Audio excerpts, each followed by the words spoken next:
ઇંગ્લિશમાં બોલવા માટે ફર્સ્ટ ઇંગ્લિશમાં શીખવાનું સ્ટ્રોંગલી ડિસિઝન લેવું જરૂરી છે. If you want to speak fluently and confidently, then you will have to keep a goal or a aim to achieve the fluency. Means friends, થોડાક time માટે લાઈફને ટાઇની હેબિટ થ્રુ ચેન્જ કરવાની છે.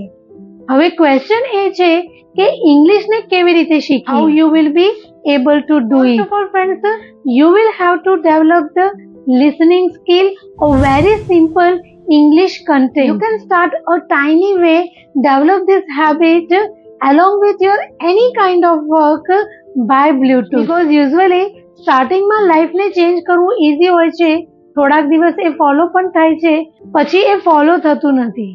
એવું થાય છે ને friend? You can share the comment box. આ tiny listening હેબિટને subconsciously train કરવા માટે 1 કે 2 મંથ રેગ્યુલરલી ફોલો કરવાથી ઇંગ્લિશમાં અન્ડરસ્ટેન્ડિંગ પાવર ડેવલપ થાય છે, જેનાથી unknowingly you can use some English words and sentences in your daily conversation and maintain your interest in a listening skill which easily make you familiar with the language. So think straightforward in a realistic way to develop the listening habit and life changing positively with a fluency.